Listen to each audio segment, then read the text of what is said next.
Gentlemen, the Prime Minister has arrived.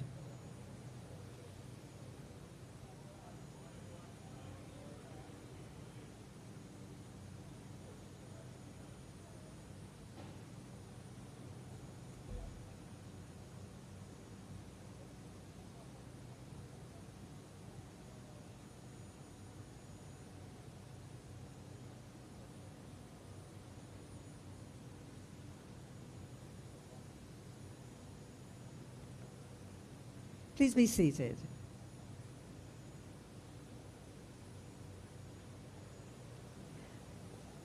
Dr. the Most Honourable Andrew Holness, Prime Minister of Jamaica. Mr. Robert Tanyuk, Chairman, Caribbean Packaging Industries. Mr. Conrad George, Chairman, Jamaica Packaging Industries. Mr. Sidney Thwaites, President of the Jamaica Manufacturers and Exporters Association. Mr. Mitri Siaga, Chairman of the Private Sector Organization of Jamaica. Mrs. Audrey Tugwell Henry, President of the Bank of Nova Scotia, Jamaica Limited. Mrs. Susan Roit, Principal Shareholder. Mr. Olivier Castera, Head of Manufacturing Division, Group Chief Financial Officer, Canadian Overseas Packaging Industries, parent company of JPI. Member of Parliament Anthony Hilton, Mr. Darren Lay, Regional Managing Director, and the other members of the Regional Management Team. Mr. Howard Mitchell, Director of JPI. Ms. Denise Gallimore Epley. Reverend Father Franklin Johnson, priest, the Church of St. Margaret. Members of the board, specially invited guests, members of the media, staff. 70 years of building not just a business, but a legacy. I'm certain you would agree with that. And if you agree, put your hands together. We want to start off this morning's celebration with prayer. And it is my pleasure to invite at this time Reverend Father Franklin Jackson, the priest of the Church of St. Margaret.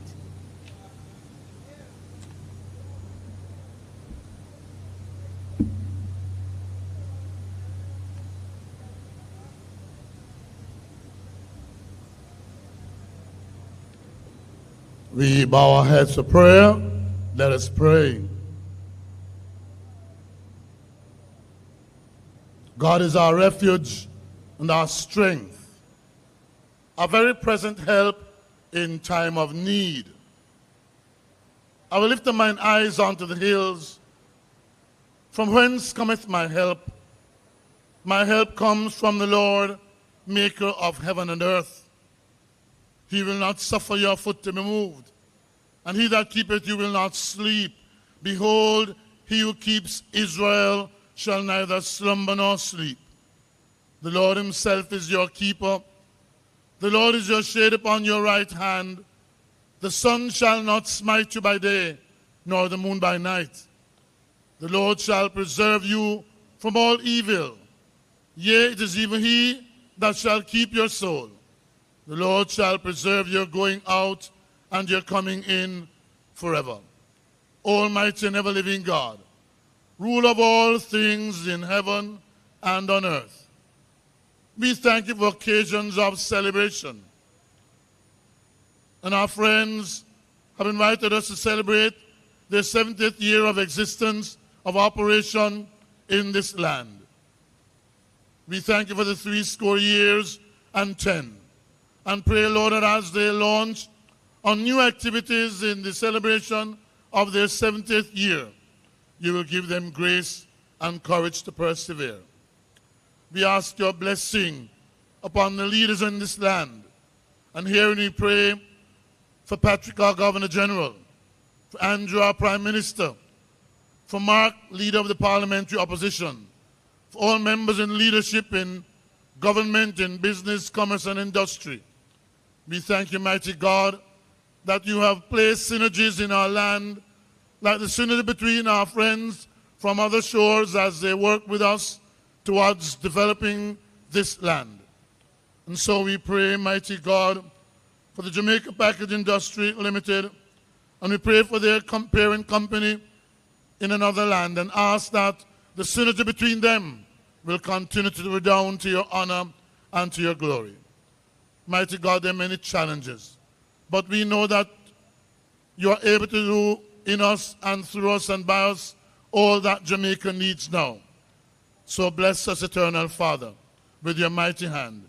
And guide us, we pray you, that as we seek to serve you, by the power of your resurrection, you'll make us strong to overcome.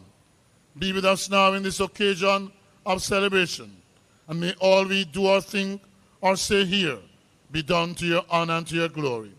Bless every single Jamaican and all our friends who come to do business with us, especially our children. We ask you to protect them.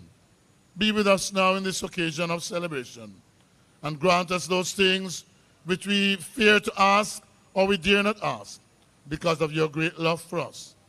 Bless us and keep us, because we ask all this in the mighty name, the matchless name, the precious name of Jesus Christ, our risen Lord and Savior. Amen.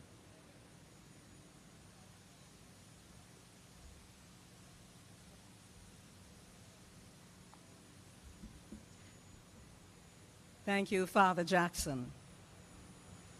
You know, there are no coincidences in life, none at all. In January, I journeyed to this place to buy chicken boxes because I needed to utilize them for storage because I was doing some work and I needed to store things. So I went to the retail area, and I must say the staff there were extremely professional. It wasn't enough, and I had to come back a second time. So I am one of those who have had that experience on this property. And you know, the board is important, the management is important, but if your workers don't deliver in a professional manner, there is a challenge. And I didn't find that challenge when I came here.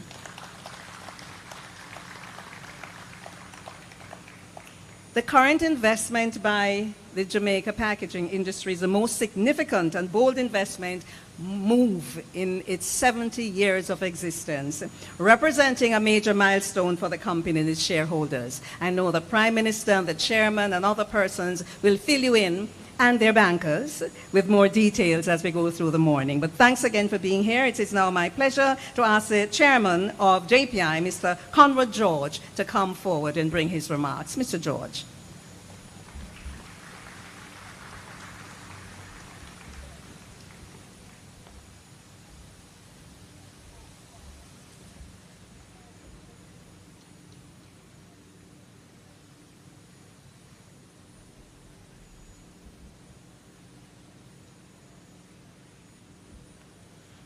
Thank you, Madam Master of Ceremonies, or MC, depending on what the correct term is.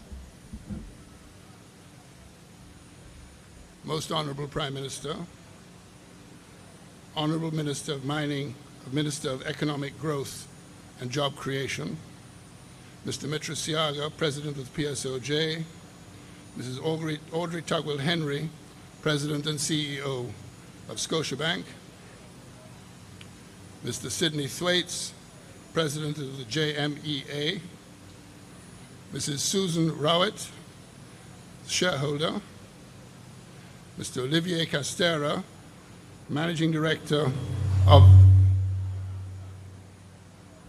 JPI's parent company over from Monaco, Mr. Robert Tanyuk, Chairman of the Trinidadian subsidiary up from Port of Spain, Mr. Darren Lee, Managing Director of the Caribbean, the regional operations, also up from Port of Spain, Mr. Howard Mitchell, my fellow director of JPI, and Ms. Denise Gallimore of Epley.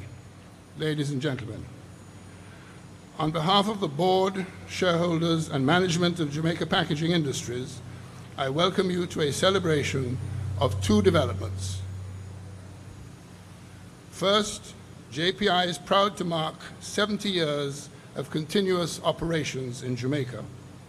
And secondly, JPI has invested in this multi-million-dollar manufacturing facility, which you see around you, with a view to boosting its share of the Jamaican packaging market and developing its export business. The new facility has increased JPI's production capacity by some 250%. We are particularly pleased to be joined by Susan Rowett, one of our 2 shareholders, and her husband Tim, son John Anthony, and daughter Hannah. We are also pleased to be joined by the managing director of our parent company, Olivier Castera, who is based in Monaco, as I said earlier, and the regional managing director, Darren Lee, and the chairman of Trinidad, the Trinidadian operation, up from Port of Spain. By way of background, JPI is a subsidiary of Canadian Overseas Packaging Industries, as you can see from the placard,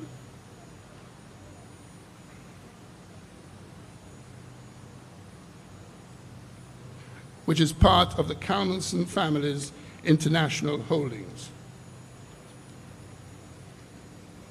all based in packaging, which span Europe, Africa, and the Caribbean. We are pleased that with such international options, the shareholders have decided to increase their investment in Jamaica. Emphasizing this commitment of the next generation of the family to Jamaica, John Anthony has in fact been working as an intern on the shop floor for the last several months, assisting with the commissioning of the new plant. And that was before there were any fans here.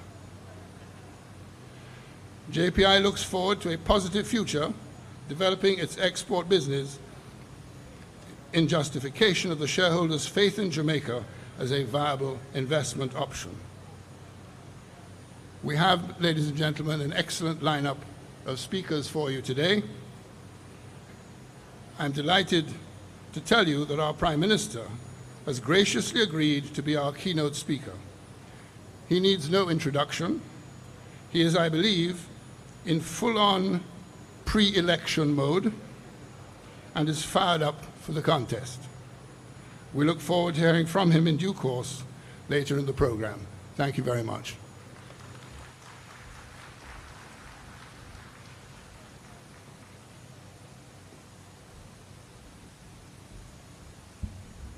Thank you, Chairman. And if you are given a fan, don't be afraid to use it. You're in a factory, okay? You're in a factory, so get comfortable, use your fan. And it's 70 years of growing, but there's still so much more to do. That's what this investment is saying to us and saying to Jamaica. And now it is my pleasure to invite Mr. Garrick Hole, Country Manager, to bring his greetings.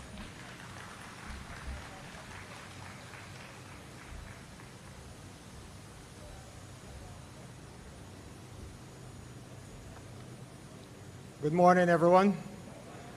As you can see, I am very excited, so I can't promise you that I'll be as brief as our chairman. I join Chairman George in welcoming Dr. the Most Honourable Andrew Holness, Prime Minister of Jamaica, Mr. Metri Siaga, President of the Private Sector Organization of Jamaica, Mr. Sidney Thwaites, President of the Jamaica Manufacturers and Exporters Association, and a customer, Mrs. Audrey Tugwell Henry, President and CEO of Scotiabank, Jamaica. We're all deeply honored by your presence at this important occasion. Other distinguished ladies and gentlemen, members of the media, we're equally honored by your presence. Partners, stakeholders, and importantly, our shareholders, colleagues, and the full JPI team, thank you. This moment belongs to all of you. As country manager, I have had the opportunity to witness the vision and commitment of our shareholders, the astute management at the group and regional level, and the hard work and dedication of my local team. It is our combined effort, determination, patience, and precision that have brought us to this point. Today marks a significant step in JPI's history. It is a clear statement about our belief in Jamaica and the role that strong local manufacturing must play in our future. For context, Jamaica Packaging Industries has been serving the country's packaging needs for over 70 years.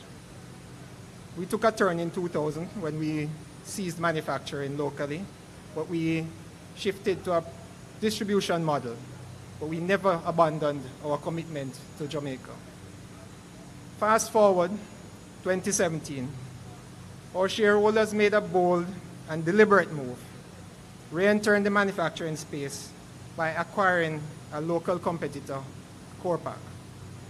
That decision, ladies and gentlemen, was rooted in a deeper vision, and that vision was to produce more and better right here at home. Here we are today, 5 years later, and what better way to celebrate our 70th anniversary than with another significant investment. As we showcase this facility here at 693 Spanish Town Road, this is the site of a US $12.5 million investment in facility that represents, and if I do the conversion at today's rate, it's 2 billion Jamaican dollars. This investment in a facility that represents the next era for JPI and packaging in Jamaica. Every detail of this facility reflects strategy, not chance. It was influenced by impressive growth, yes, but more importantly, by a clear understanding of the critical need for more locally produced, high-quality corrugated packaging to truly support Jamaica's range of sectors.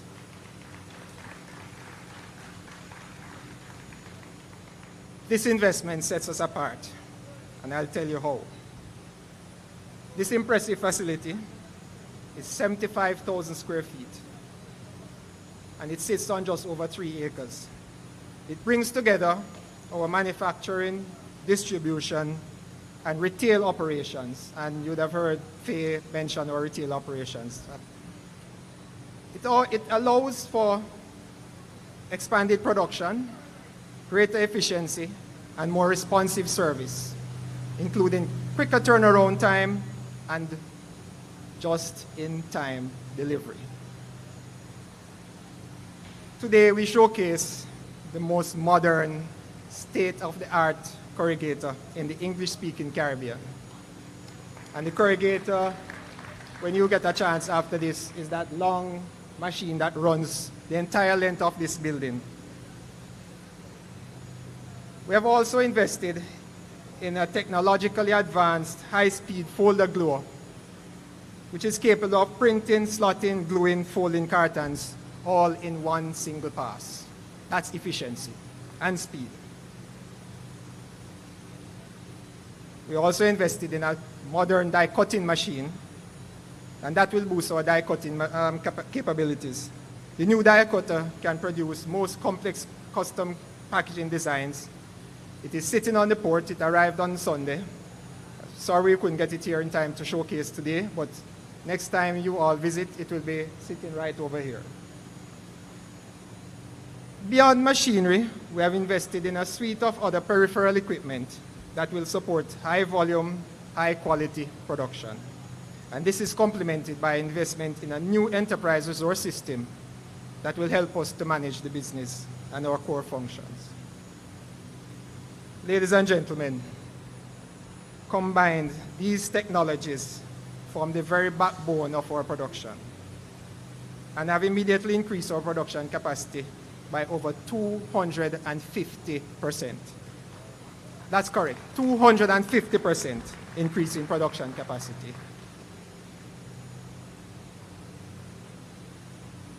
I hope my bosses will forgive me for saying this, but in addition to the $12.5 million invested already, we are in discussion to continue to invest further. So I expect that in a few months, we will see additional investment in production capacity. And I think that we will move to about 300% within short order. At JPI, it's not just about making boxes and selling boxes. We also believe that industrial operations like this can and must be environmentally friendly, environmentally responsible. So to demonstrate our commitment to sustainability, we invested in an effluent plant And that plant treats our wastewater before it leaves our site. It's the first of its kind in the English-speaking Caribbean. So I have a lot of existing clients, prospective clients, business leaders here. So I need to tell you why this investment matters to Jamaica as a whole and to you. Currently, 60% of cartons used in Jamaica are imported. Think about that. 60% of cartons used in Jamaica are imported. That's significant foreign exchange leaving our shores. It creates dependencies that can impact supply chains and the competitiveness of our local businesses. So, ladies and gentlemen, supporting local manufacturing, you are strengthening supply chains, building a stronger Jamaican economy. Your investment stays here, fueling job creation and national development.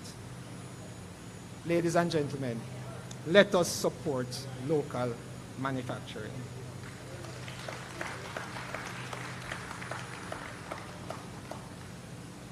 To our loyal customers present, I thank you sincerely for the confidence and your support.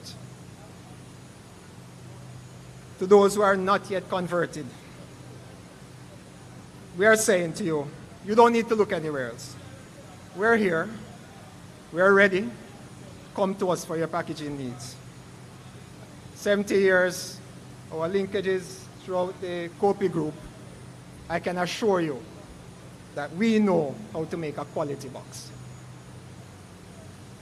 I'm sorry that Minister Hill couldn't make it, but as I know he's a champion of exports, right, Prime Minister?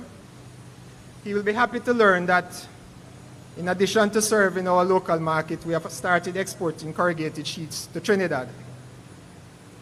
And while exports are critical, I wish to add my voice by saying we also need to think about import substitution as a means of increasing productivity and growing our economy. We're proud to say that we are ISO certified. Therefore, every carton that is manufactured in this facility is done to exacting standards. We give you our assurance that our products stand head and shoulder with the best in the world. In addition to high quality, we offer competitive prices, convenience, superior customer service. Right, Faye? Thank you. Our inventory and delivery systems are built for ease and convenience and efficiency. We are committed, we are capable, and we are ready to serve you. For 70 years, JPI has been a proud partner in Jamaica's growth. Today, we renew that commitment with more tools, more talent, and more tenacity. Before I close, please allow me to extend sincere gratitude to some of our very important partners who made this possible. The corrugator is 110 meters long, and it took us 9 months to find a suitable building to hold a machine that long. That has to be in a straight line, and we could never have done that without the help of Epley. Our bankers, Scotiabank, Audrey, thank you very much. Thanks to you and the rest of the team. Without you, I don't think we could have been here so quickly. To our other supporting partners, and I see a few, but time does not permit me to single out everybody, but I extend to you all our sincere gratitude. This moment belongs to you also. Ladies and gentlemen, as we showcase this facility and allow you a closer look to see what we have built, I urge you, picture how this can serve your business. Let us strengthen our nation together. 60% imported cartons is too much. Choose local, choose quality, choose JPI. Thank you.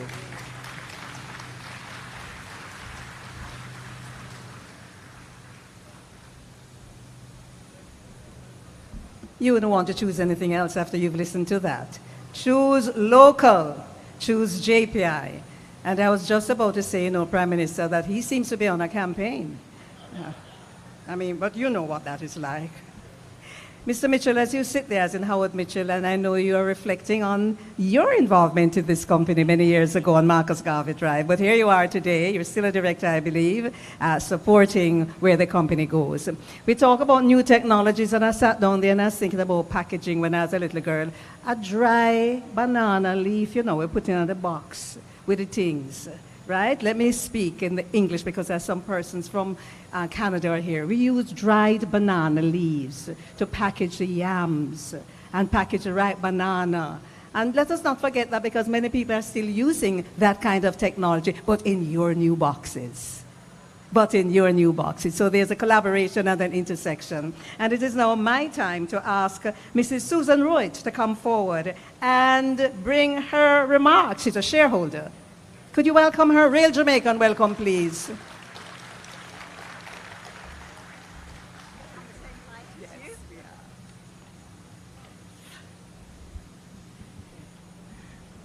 Most Honourable Prime Minister and all our valued guests, I'm so very happy to be here today on behalf of my brother and myself as shareholders for this significant milestone in the history of Jamaica packaging industries.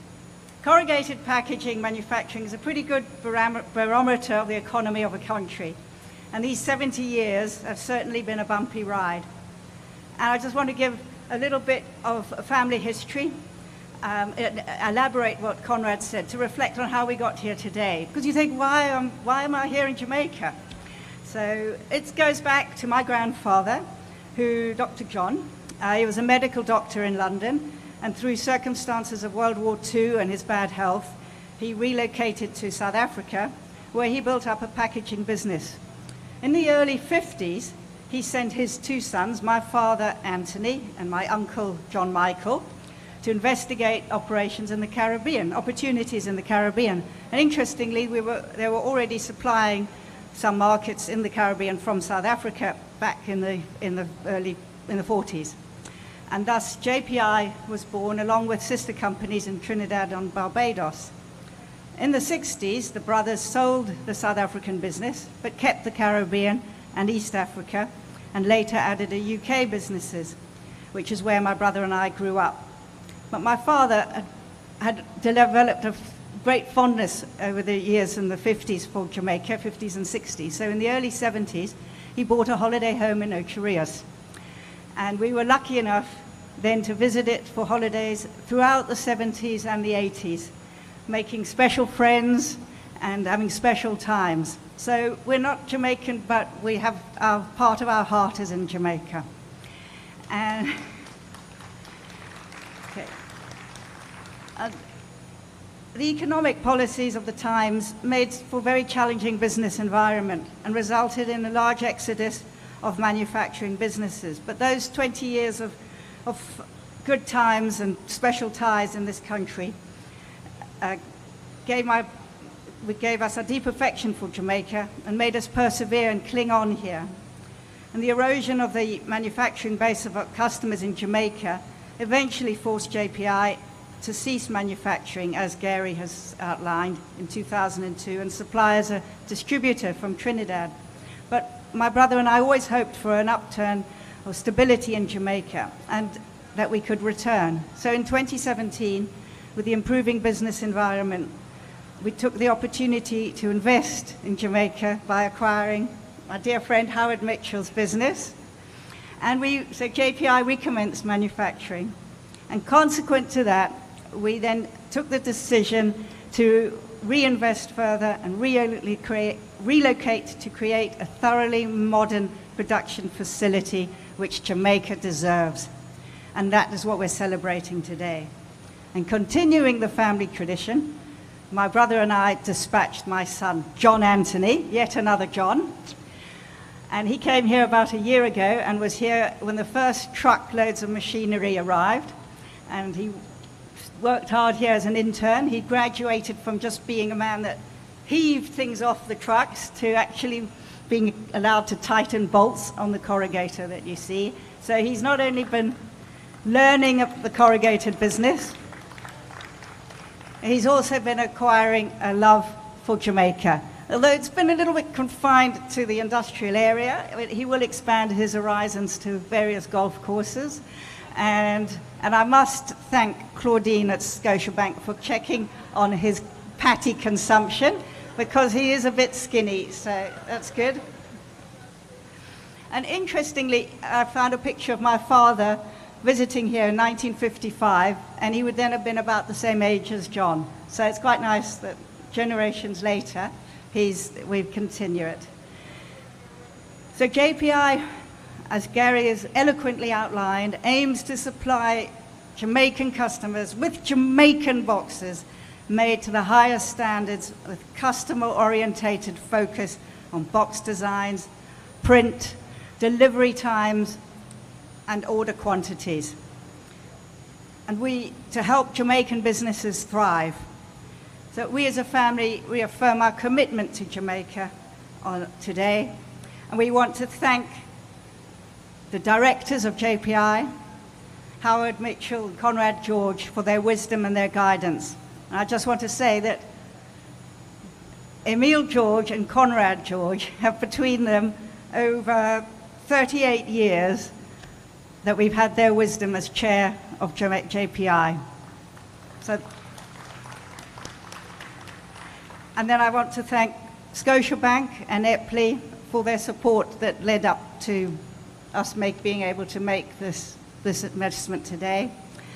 And finally, thank you to Olivier and the regional team from Trinidad for their support, and most of all to Gary and Oswin and Raymond and Dave and all of you here that have led over the 1 year ago till today, we're in full operation. So well done to JPI.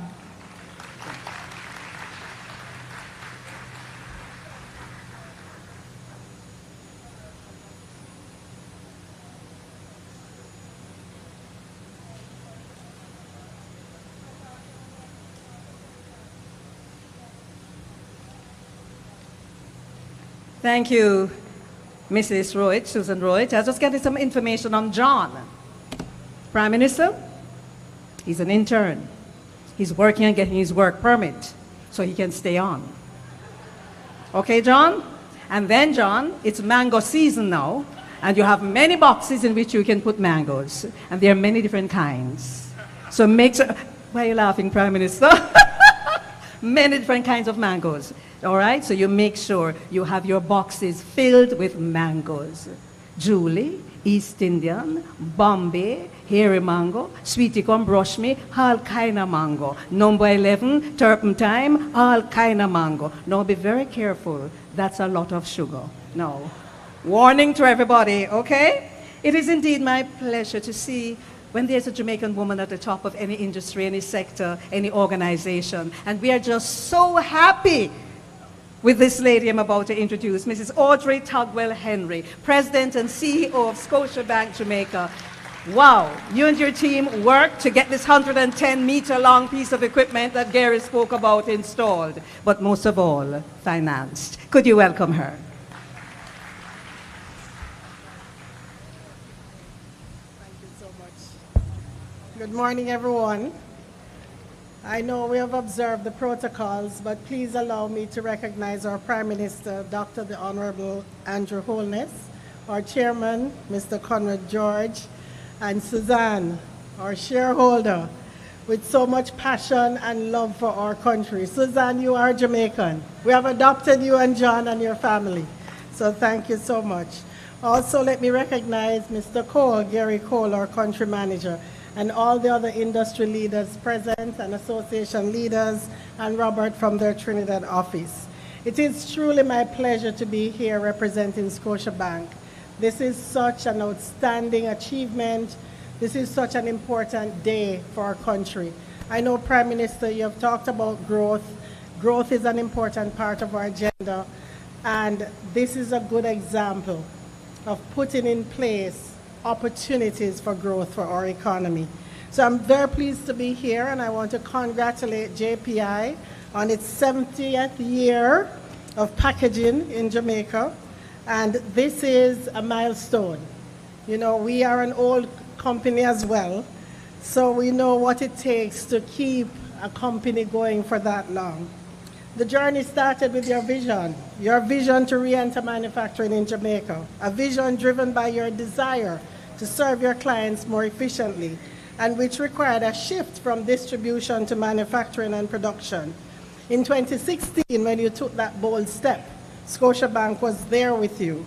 We saw the vision that you had for the company and for Jamaica, and we stood with you proudly and grew with you as you laid the foundation for what we have here today. And when you took the other bold step to increase your production capacity by installing the magnificent corrugator, which you'll all see later on, Scotiabank was again here to support you.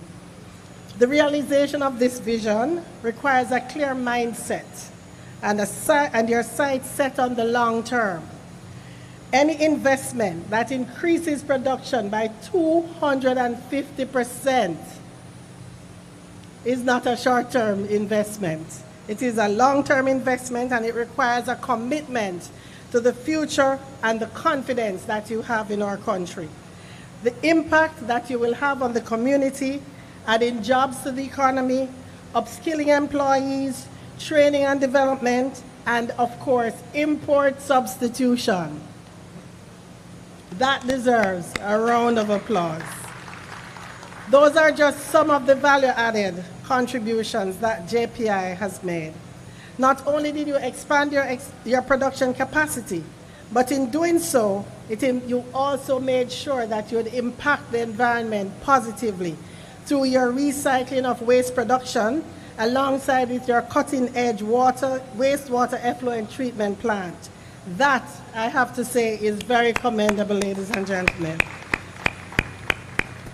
At Scotiabank, we offer a diverse range of products and services, including commercial and small business banking, wealth management, and mortgages. And in the past year, we have received many accolades. But our accolades is not why we are here. Our reason for being here is the impact that we're making on Jamaica, on companies, to grow our economy and grow our country. And we, over the last year, through the team led by Maurice Nelson, have increased our loans to commercial entities by 12% year over year. And it reflects our commitment to the growth and development of Jamaica. We also support women-owned businesses, and we're very pleased through our Scotia Women Initiative to have been able to pour some of that into this facility with Suzanne as a major shareholder. It is always a good sign when businesses come together to grow and expand, and Scotiabank is proud to be your partner. We congratulate Jamaica Packaging Industries on 70 years of operations in Jamaica, and thank you for your continued relationship with Scotiabank and with the people of Jamaica. Thank you, ladies and gentlemen.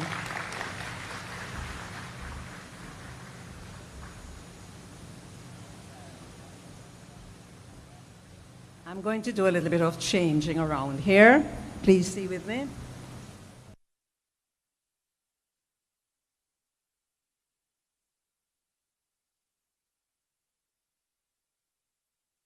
Right. You don't know I can do this thing. You run to come help me. Thank you so very much for your kind assistance. Thank you. Audrey, thank you for the support you've given to this business, that so many of us can benefit from doing business with this business. And yes, I was at an event recently where the work you do with small businesses, for women in particular, was highlighted, and that is greatly appreciated. It's not just that they give them a loan or a grant or something, you know. They take them through weeks of training, and I didn't know that that existed, so congratulations. Put your hands together for Audrey Tugwell-Henry and President and CEO of Scotiabank on the work they do. And now Mr. Sidney Thwaites, President of the Jamaica Manufacturers and Exporters Association, will bring greetings. Where's Mr. Thwaites? Oh, there he is. Hold on, this is height. Thank you.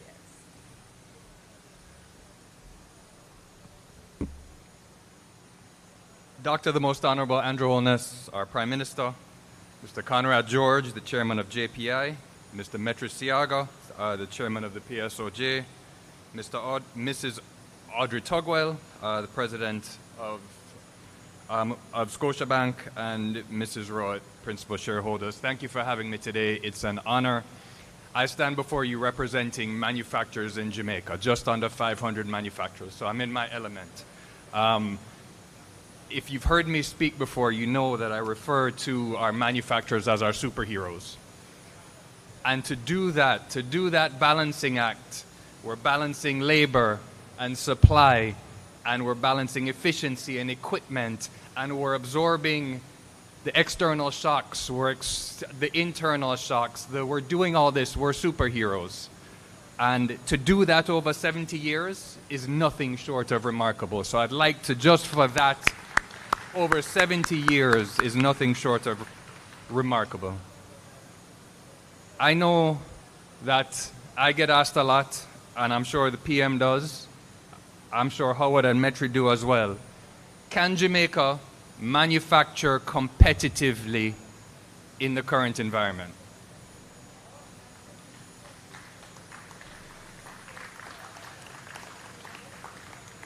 We answer that question by doing things like this, making investments and having our business community put their money where their mouth is.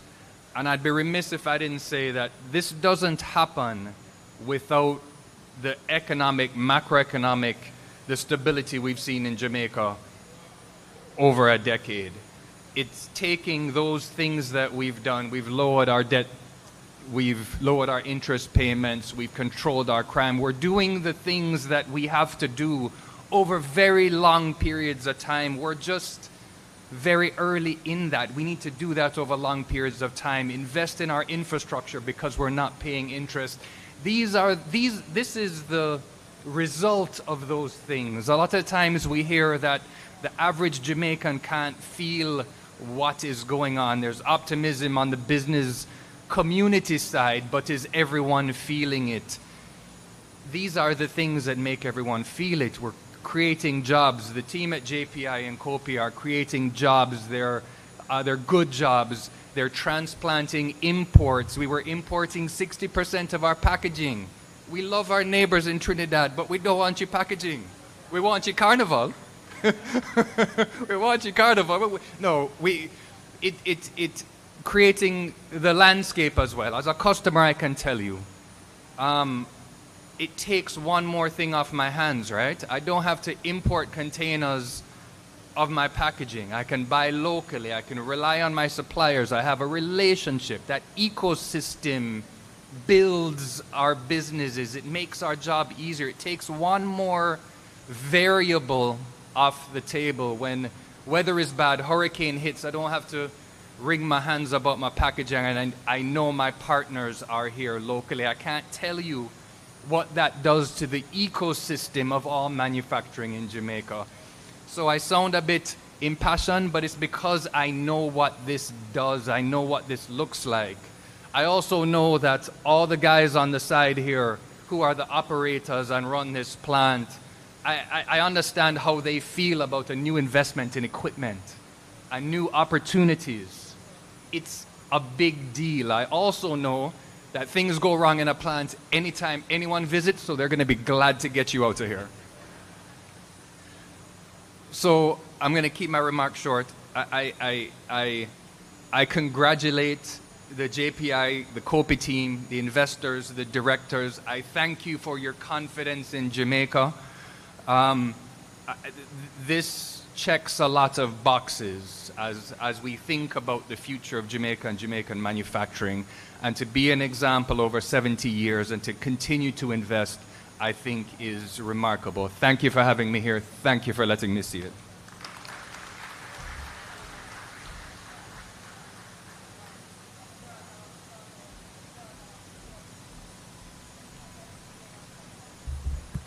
Thank you, Mr. Thwaites. You're 6'3" or 4? 6'3". I'm good at that. All right, 6'3". Okay, thank you so much. And nothing wrong with passion. Because if we're not passionate, we're not going to get anything done. You understand? So no need to apologize for that.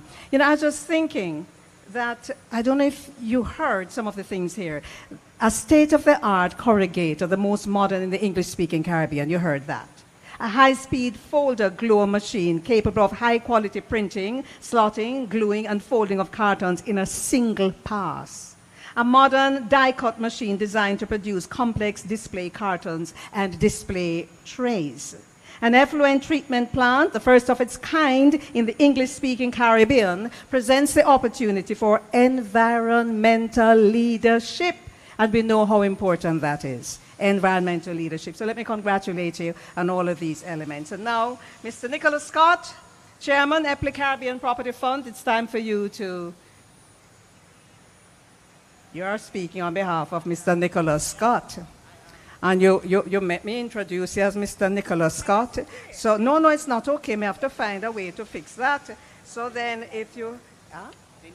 So Denise Gallimore is the person who is speaking on behalf of Epley and not Mr. Nicholas Scott. Could you welcome her, please? Thank you. Good morning. Not as handsome as Mr. Nicholas Scott, but I am quite pleased to be here. Good morning to everyone, all protocols observed. When we speak about vision, this is the reality of it. We represent the Epley Caribbean Property Fund, which is a listed mutual fund in Jamaica, Barbados, Trinidad, and St. Vincent. It would have been an original Barbados fund, but we believed so much in Jamaica, where we live, work, and have our being.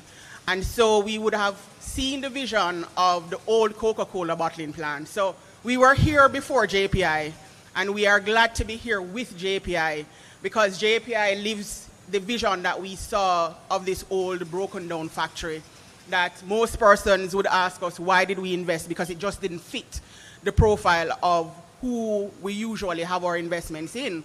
But as everybody has said, our vision is that Jamaica has the capacity to sustain investment. That cake looks very interesting. I'm sorry, guys. I'm also enthralled. So as we were saying, for us, it's not just the physical transformation of the space, but it's the collaboration between the two organizations. At Epley, we are always interested in investing with blue chip companies that are committed to where they are, because we're long-term investors. We have a view similar to JPI in their 70 years that we want them to be here in partnership with us to maintain their operations and to expand, and we want to be that partner of choice to be able to find that real estate kind of commercial mix to be able to sustain investments. So as I mentioned, for us, our vision at Epley is that when we invested in this property, we saw the revitalization on the industrial belt as significant, as important to our own shareholders who are on the Jamaica Stock Exchange, and any of us has the opportunity to invest there. So for us, the transformation of the building and the vision that was had, and the back and forth, and we would have had with the JPI team, with Darren, with Raymond. I don't want to start calling names because I think most of the team would be familiar with what we would have gone through to get here. And so we stand here with pride, knowing that Jamaica Packaging Industries is celebrating 70 years and that they are a significant partner to us. And for us, when this is what is possible when investment meets purpose, when bold ideas go forth and are matched by actions, and when strong partnerships are built on shared goals. And so to everyone who contributed, we hope that you see and feel a sense of pride. And we take the opportunity on behalf of the Epley Caribbean Property Fund and the wider Epley Group to congratulate the Jamaica Packaging Industries and the wider affiliated companies. And we look forward to working with you even more as you grow. Thank you.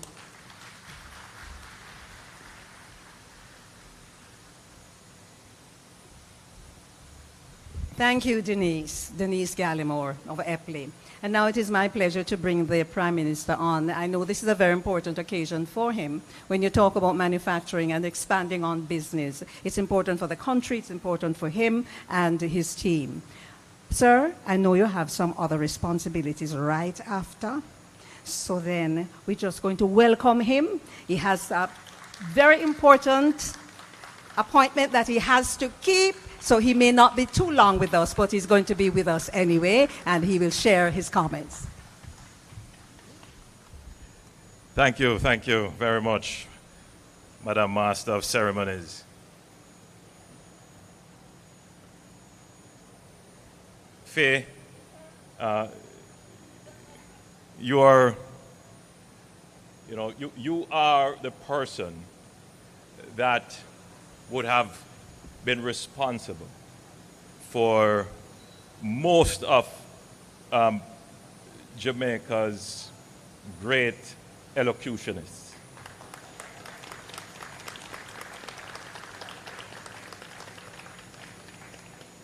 I just thought I would big you up that way.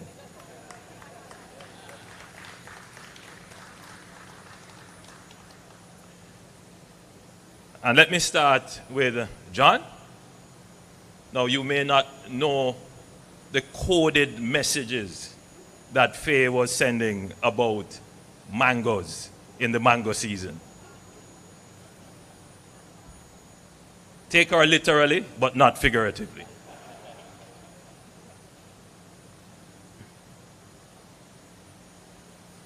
Chairman Conrad George, Susan, you should apply for your passport immediately. It's such a lovely story, wouldn't you agree? A 70-year love affair with Jamaica. But more than that, a 70-year commitment to Jamaica. And a story which follows the ups and downs, the peaks and valleys of the Jamaican experience.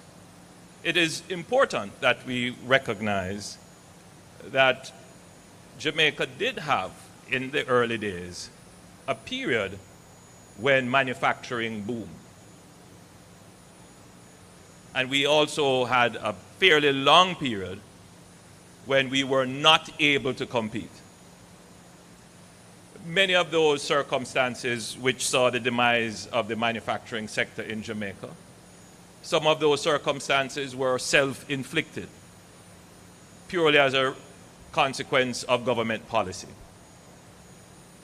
Some of those circumstances, however, were because of global conditions, shifts in technology, shifts in demand, and other geopolitical shifts, including shifts in energy. Where are we today? We are at an inflection point. What do I mean by this? Jamaica has done what it should have been doing for the last 50 years in terms of putting its economy, its local economy, its economic management on the right footing.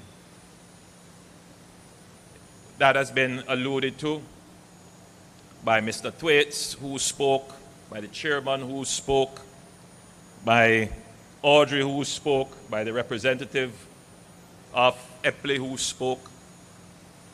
I don't need to go back through them, but as Chairman George pointed out, we are in that season, that pre-election season, where these things have to be said, otherwise they will be ignored.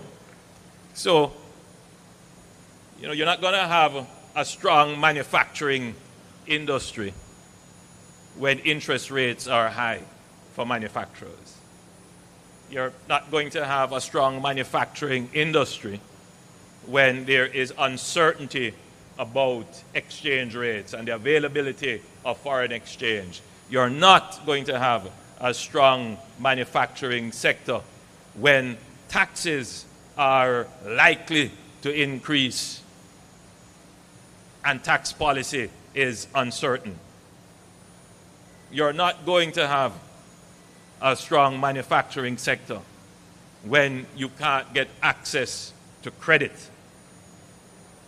And I think by and large, though there are those who would want to deny, that Jamaica has solved these problems that have bedeviled us for over 50 years. Our foreign exchange situation is stable. In fact, Jamaica is the only country in this region that has a flexible exchange rate, a free exchange rate. Our inflation rate is well within the target. And I say well within the target because everyone who is in manufacturing and consumers pay attention to inflation. And once it is within the target, then you know you can plan. We have literally solved that. The Statin put out some inflation results for the last quarter. 0% inflation. Couldn't believe it when I saw it. I had to call and say, is this true? A few years ago, just after COVID, interest rates were sky high. They have come down nicely. I think they still have a little way to go, but they're down in territory that is livable.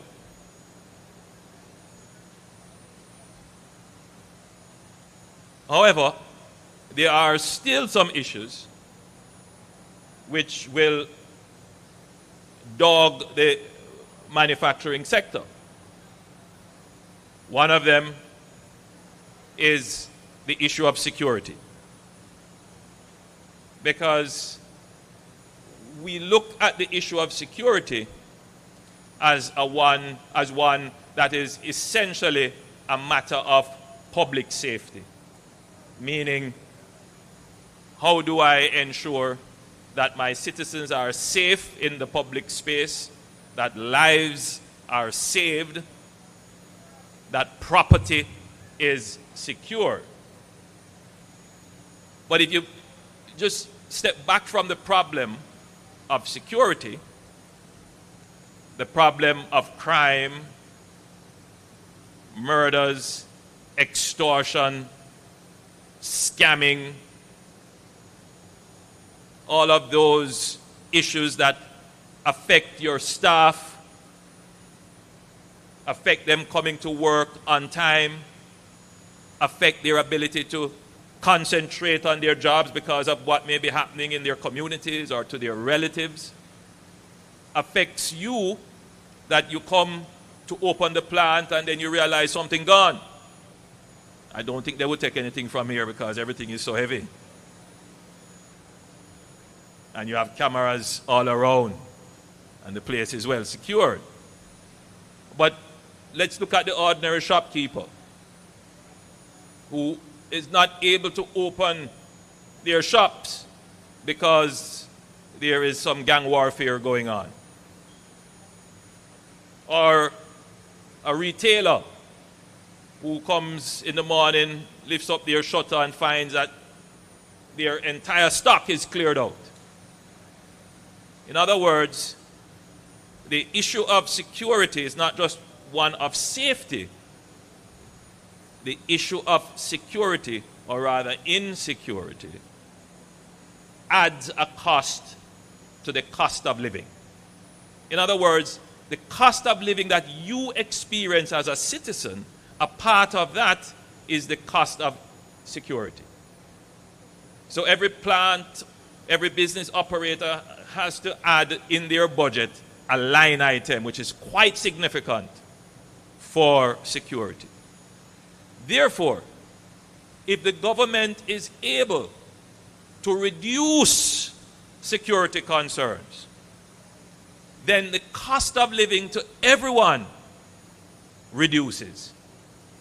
So don't just look at this issue of the police getting on top of murders, getting on top of crime, as, yes, my community is secure, I can go outside and stay out late and party all night. That's fine, that's good. I want our people to be able to have fun safely. But it is also about the cost of doing business and the cost of living. When our murder rate reaches the sub 1,000, which it will this year, we will go below 1,000 murders. The first time in almost 30 years, we will below 1,000 murders.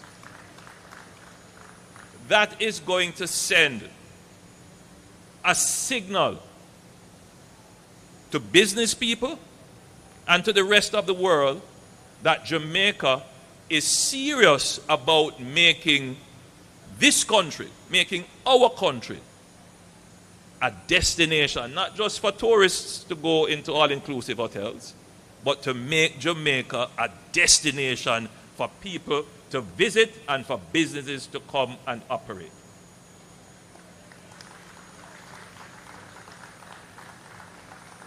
So I wear full blue today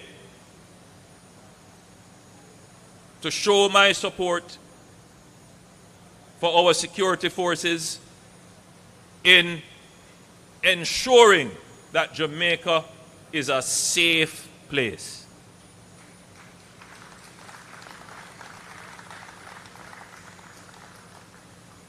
"80% or more of murders in Jamaica are committed by gangs.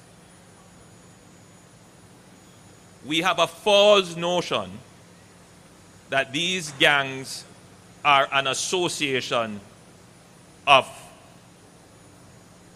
disenfranchised young men. Yes, there is an element of that.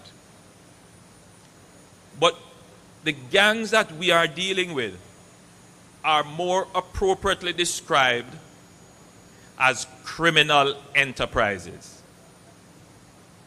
They are an organization of very intelligent persons who pool resources together for criminal intent.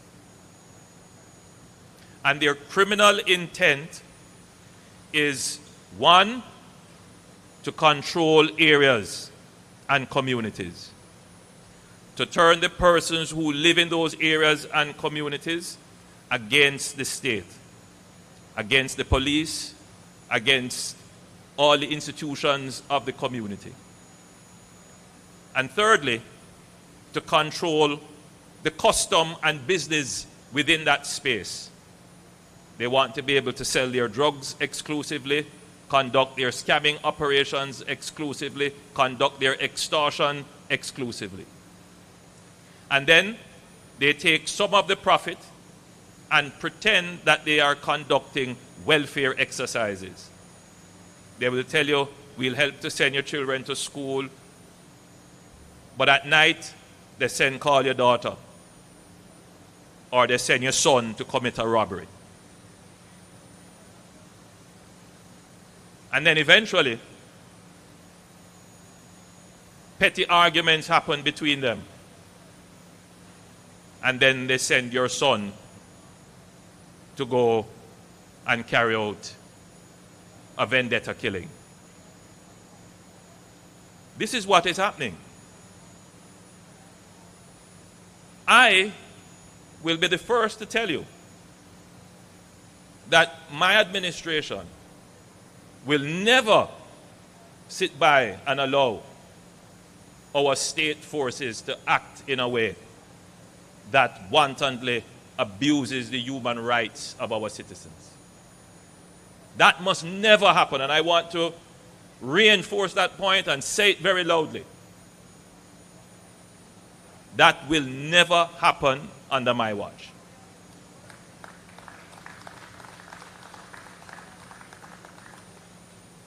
We have worked very hard to transform the JCF.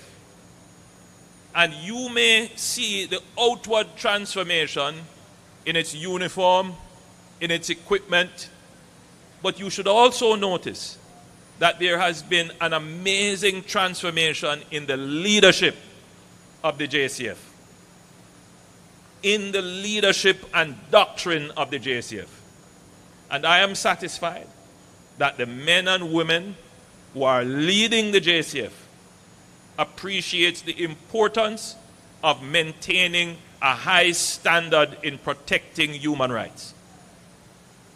Inasmuch as the police would have improved in their kinetic operations and in their tactics in terms of how they engage criminals who confront them, the JCF has also internally taken action against policemen and women who have acted outside the use of force policy. And I think Jamaicans, I'm not asking you to give up the healthy skepticism, because that is important to keep institutions in check. But Jamaicans need to be practical about where we are. For the first time in a long time, our capacity is at a level where it can adequately address the criminal enterprises that have dogged us for over 40 years.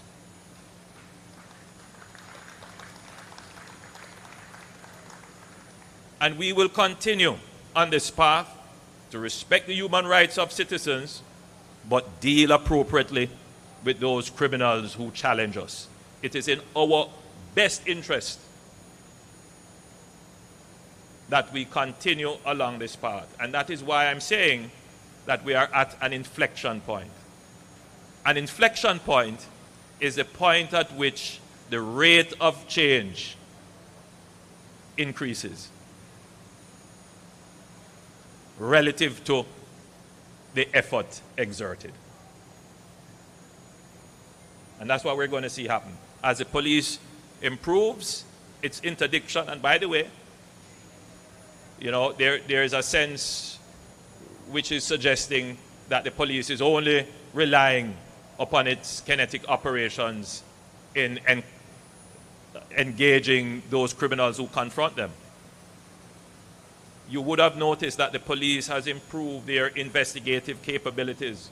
Crimes that have been committed, high-profile crimes, within weeks, the police would have been able to interdict and discover who were the persons behind it and bring them to justice.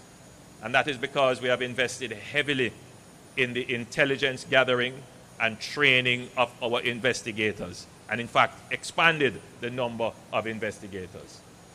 Bear in mind as well that we have also increased the number of persons in the JCF. So we are taking all the steps, as we have taken the steps on the fiscal side, reducing our debt to GDP ratio, bringing down interest rates, bringing down inflation, managing our foreign exchange appropriately, keeping high reserves. 10 budgets of no new taxes. So on the fiscal side, we are doing everything possible to moderate, control, and bring down the cost of living and the cost of doing business, and increasing the attractiveness of Jamaica as a destination. Now, on the social side, the biggest problem is crime. And this administration is doing what is necessary. For 3 years, you're seeing a reduction. We got 7%, then 19%, and currently we're at about 37% year to date. So let's continue on this path. Don't make excuses for the criminals. For too long, the conversation has favored the criminals. Now it is time to ensure that the victims get justice. But once we conquer this, once we bring our murders down, that's one more asset that makes Jamaica a favorable destination. But we have another challenge, ladies and gentlemen. And that challenge is labor. Jamaica has, without question, some of the most hard-working people you can find. Some of the most creative and innovative, loyal and committed people you can find. But you know what the problem is? As the economy is expanding, we can't find enough of them. If you talk to any business person today, they will say to you, we do not have enough labor as we are trying to meet our expansion plans. But if you go in the rest of the society, there is the notion that people out there not working. The latest survey of the labor force reveals that Jamaica has a fairly high participation rate. Fairly high participation rate. But there are still persons who are not in the labor force, but who could be in the labor force. And there are still persons who are in activities that you could consider to be underemployed.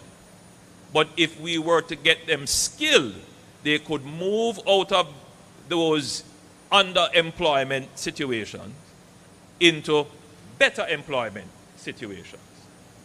And if you consider carefully what I have said as it relates to security, you could also ask yourself, where are some of the Jamaicans that are not in the labor force? Some of them are in gangs. Some of them are in criminal activities. And so the strategy of the government is to make crime an unprofitable endeavor, so that our young men and young women who may be attracted by those kinds of endeavors will realize crime does not pay, and make themselves available to, one, getting trained and upskilled, and then making themselves available to the labor force. So in addition to what we're doing with making criminal enterprise unattractive, we have also tried our best with the resources that we have to invite our young people into the world of training. Heart training is now free of cost.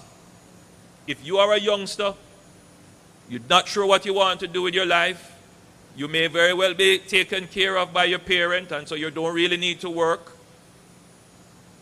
You may want to work, but you say, boy, what they're offering me is not good enough. We need you in the labor force.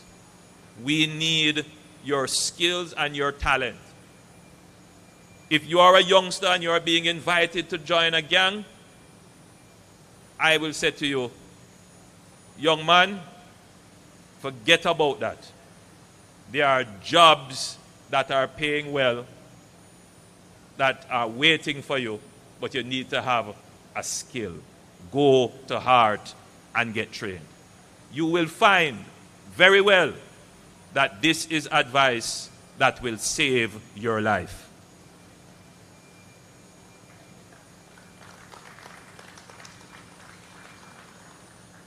I want to make another point as I close. As I said, the fanning, everybody's hot.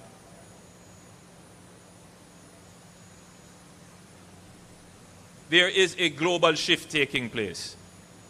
Global shifts happen all the time. It accounts for the peaks and troughs. Global shifts happen, cost of energy went up, policies changed. You couldn't manufacture in Jamaica. FinSAC hit the business community. And we said, you know what? We can't manufacture here, so we have to import. The more we have to import, the more foreign exchange we need. And if we're not earning the foreign exchange, then we're going to have to borrow. And then we put ourselves in debt. And then the roads can't be fixed. Hospitals are not maintained. Teachers can't be paid. And then the country goes down. But if we anticipate global shifts and we prepare for global shifts, then if there is going to be a trough, a fall off, a recession, we can attenuate that, we can mitigate that, we can make the fall off smaller. And if we are truly active and strategic, we can recover quickly from any shock that is going to happen. So yes, there is a global change that is likely to happen. There are those, because of the uncertainty, are projecting that there could be a recession, there could be a fall off. But obviously, Mrs. Rowett and the chairman and the other investors don't feel that way. They have made a $2 billion investment in this factory. And the reason why they would go ahead and risk that level of capital is because whilst there may be global uncertainty, they have confidence in the economic management that has led Jamaica for the last 9 years. But I want to give them and other manufacturers even more confidence. This building exists along our historical industrial belt, Spanish Town Road going on to Marcus Garvey. This was a core of manufacturing. What you would have seen happen in the last few years is a resuscitation of this corridor. This is not the only building that has been taken over and renovated along this corridor and manufacturers have come in. I can count at least 8. Along Marcus Garvey Drive, the same thing is happening. But more than that, along Mandela Highway in the Cayman Islands, that is also happening as well.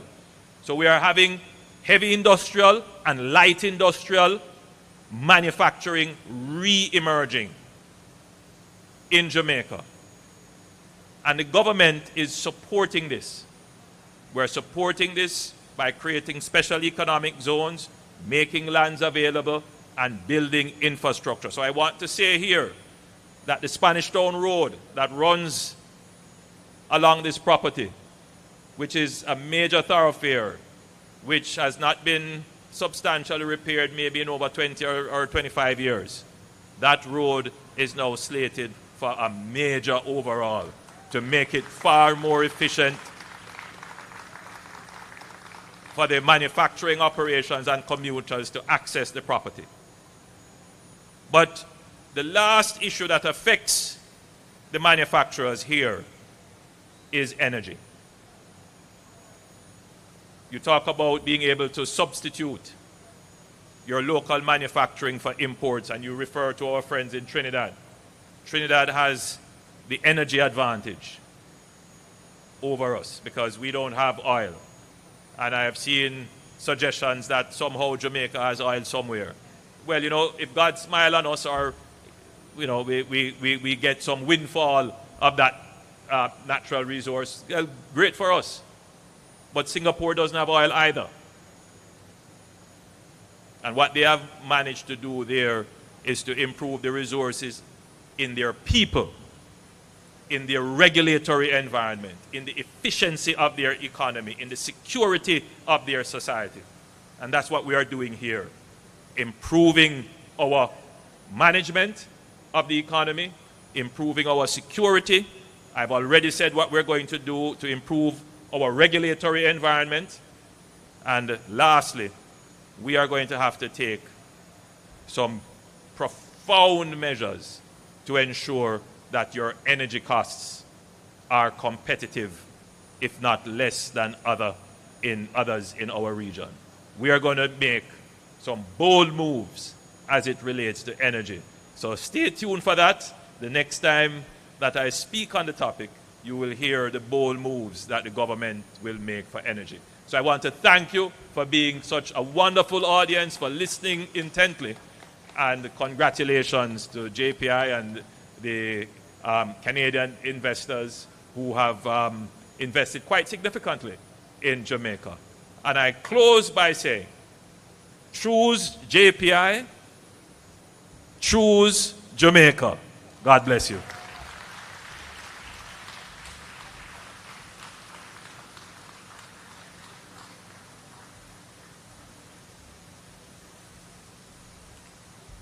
Thank you, Prime Minister. We are almost at the end of the event. Thank you so very much. Choose JPI, choose Jamaica. Please remember that we will have refreshments for you when we are through. There is an invitation that is being issued to the workers here. Don't go anywhere. Stay right where you are because I have an invitation for you. Right after the cake cutting, the Prime Minister is inviting you to join him on stage for a photograph. All the workers here. So I'm going to take off this microphone so that somebody can remove the lectern and the microphone stand while we go to the cake cutting. So the people responsible now for cake cutting, Mrs. Susan Roit, we need you there. John, we need you here. That's John Roit. Conrad George, we need you here. And Carol Kong, the JPI staff member of 46 years. 46 years, Carol Kong. Wow, where's Carol? Ay, ay, ay, here she is. All right, so there's a knife there. Organize, go in a little bit closer, John. I think all of you should be on one side. Now, everyone, this is a box, but it is a cake. And everything that's on that cake is edible. No. Right, the Prime Minister is going to be doing the official turning on of the equipment. Hang on a moment. We have to do this in real Jamaican style. Yes, Susan, put your hand there. What happened to you, Chairman? We need you there. John, we need you there. Right? So we're counting by mangoes now. 1 mango, 2 mangoes, 2.5 mangoes, 3 mangoes. Wow, clap them. Clap them. So everybody will get a taste of the cake in a while. Now, PM, I know you have some responsibilities, so let me, everyone, staff members, you're all now required on stage to take a photograph of the Prime Minister. So come on up, all staff members. Come on up, come on up, come on up. All staff members. And everybody else, could you please be seated? Just be seated, everyone, because after this photograph, let me step down. After this photograph, we're going to be having the Prime Minister doing the official turning on of the equipment. So all staff members, the Prime Minister inviting you on stage to take a group photograph, a company photograph with him. Yes, go on up, everybody, all staff members. It's quite a gesture. Gary?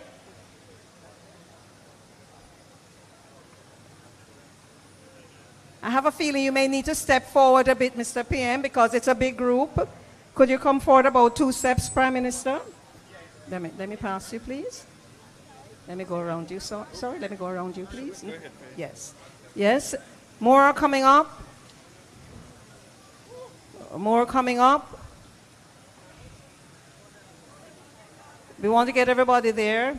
I don't know why I'm going to, Prime Minister, I'm going to ask you to step forward another step and a half so that everybody can hold. The photographers will take it from there. They'll guide you and tell you when to look, when not to look, etc., etc. Let me get out of your way. Right, everybody there yet? Oh, we have more coming up, and he wants everybody in the photograph, all staff members. Oh, so some will be down and some will remain up. Some of you remain on the platform. Not everybody needs to come down. Some of you, where is our 47-year-old? Where is Carol Kong? Carol, I think you should be down beside the PM and between the PM and Mr. Cole. Right. All right. Okay. Are we every member of staff up here now? Now, here's a tip. If somebody head blocking you and you're looking at them head back, that means the cameraman won't see you. Put yourself in between. In between.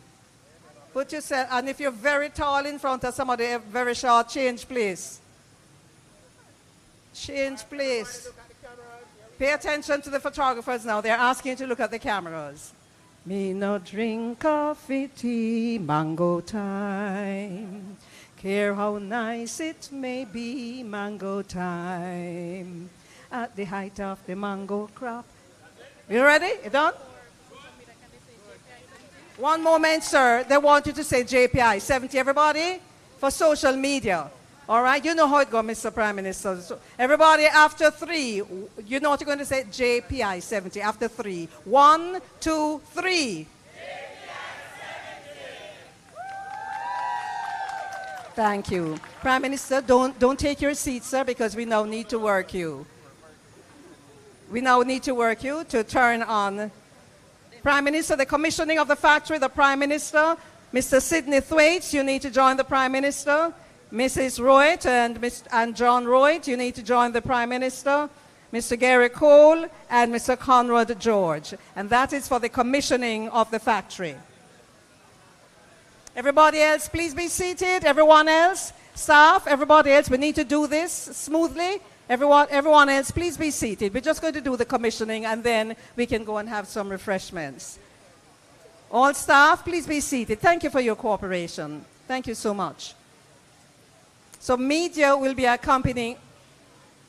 Mr. Sidney Thwaites, you're over there too. Yes, there's the Prime Minister, there's Mr. Sidney Thwaites, Mrs. Royd, and then John Royd, her son, Gary Cole, and Conrad George. Those are the people who will officially do the commissioning of the new equipment.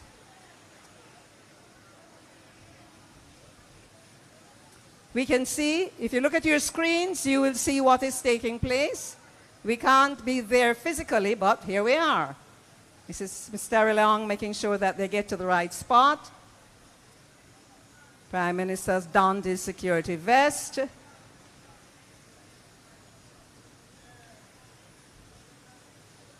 Is it 110 meters them a walk? There's something 110 meters long. Is all of that them walking? Why not?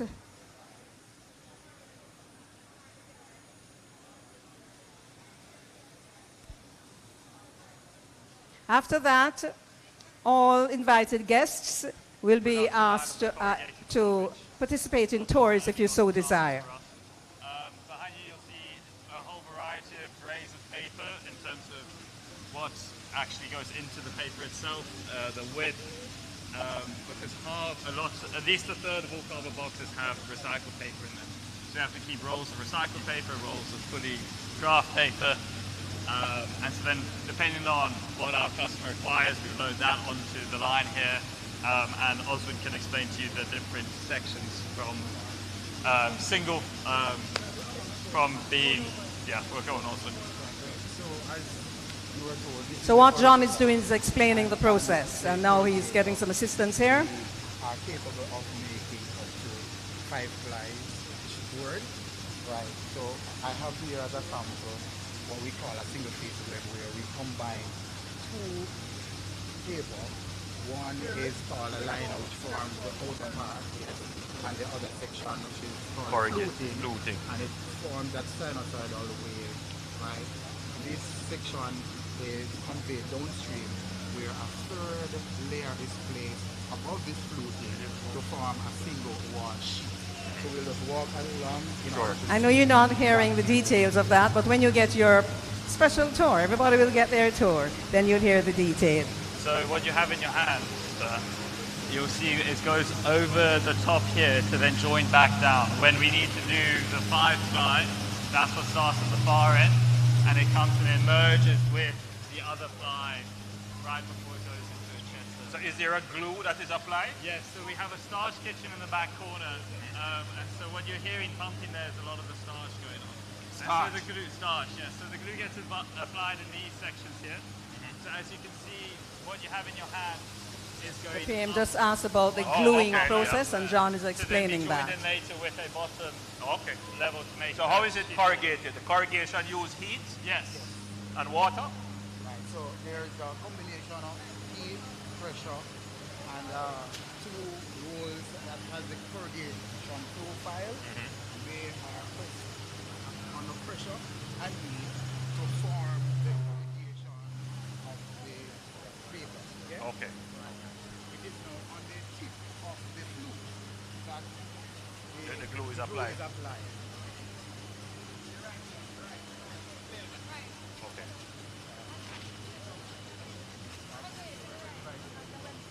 Yes. Yes.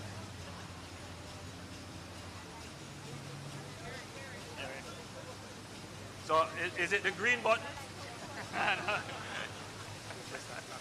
All right, so here we go, everybody. Please put your eyes to the screen.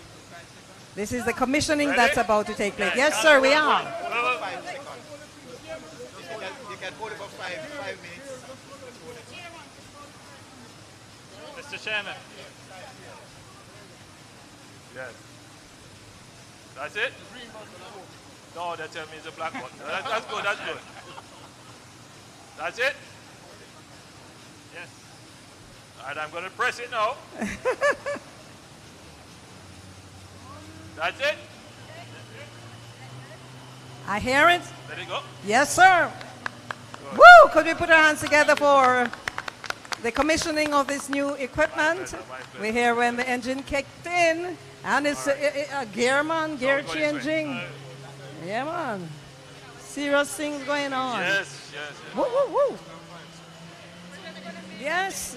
Sound like it going up a hill.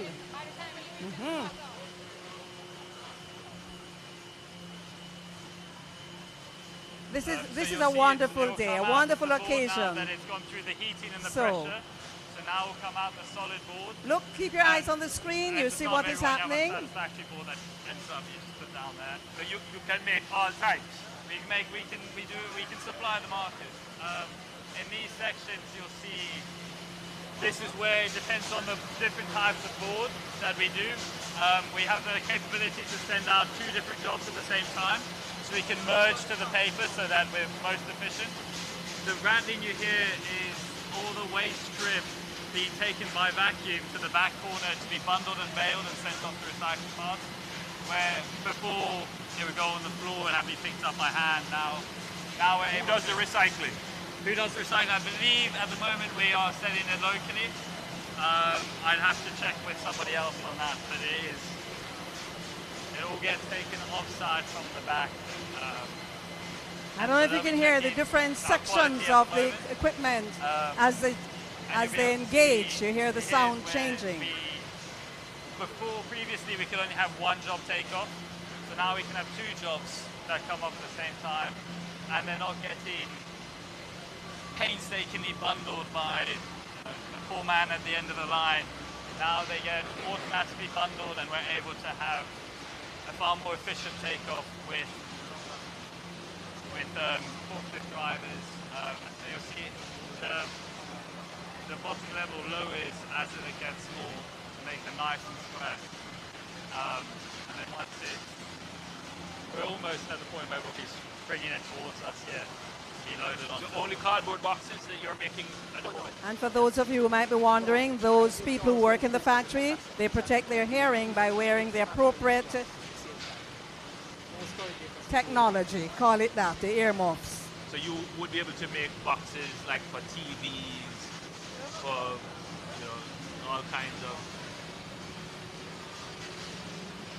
Well, you don't supply the food market like for X-rays and. No, we do the outer carton. Okay. Seems as if the factory is fully engaged now because you can hear the different sounds coming from the different areas. And you see what is being now We're focusing on first things first, about to be which is pushed getting out. Jamaican boxes made in Jamaica to Jamaican companies. I think we're always very keen to look to expand in environmental aspects. My main joy of coming here to do things from cardboard is that I would hate it if it was plastic in the first place. So very happy that we're doing something that is renewable. Don't worry, Tony. There's a sense of that stuff. So, Yeah, well, you can touch it. Yeah, that's it. Very nice. so if you'd like to hold that for a photo. But yeah, so that is, at the start of the line you get some unsatisfactory board which you will have quality control go through, but this is what we would send to the facility. And you can make thicker boards if you want. Yes, so this is where, because we can also do the double. Yeah. This So is that much is, thicker. that's good. Much thicker. Much thicker, much stronger for precious cargo that might break. Whereas that would really be a packing sheet almost. All right, we'll have to run. Have to run. You have to run. Yep. Thank you very much for your time. No problem. No problem. Boy, I don't know if the Prime Minister will be able to keep his next appointment, but I just heard him say I have to run. So ladies and gentlemen, let's put our hands together for the commissioning of this new factory and equipment. And we thank the Prime Minister for carrying out that function. There will be opportunities for smaller groups to do the tour, and somebody from the company will guide you through that. As soon as the Prime Minister comes around, then we'll officially end the function. But there will be refreshments for you, but we just need to completely tidy up this part of it before I send you on for refreshments.